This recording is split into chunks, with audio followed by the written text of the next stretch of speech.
पढ़े में जीरो दुल्हा हीरो बन के अइला हो।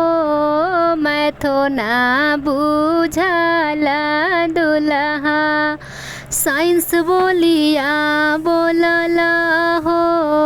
मैं तो ना बुझाला दुल्हा साइंस बोलिया बोलला हो।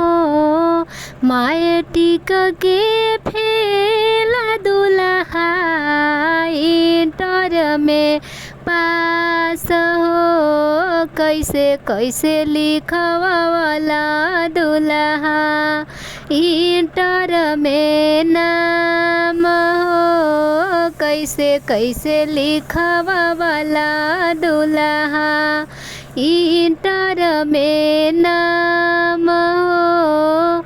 मम्मी हमारो कइले रही हेड मास्टर भातार हो। लइका समझ के मास्टर लिख दिहले नाम हो। आगे आगे बैंड बाजा पीछे मोटर कार है। धीरे से उतर जा दुल्हा तेरा ससुरार है। मामी मामी शोर भइले मामी नहीं अइली हो।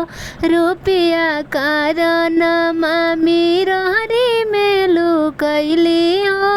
रुपया कारण मामी रहरी में लुकैली हो।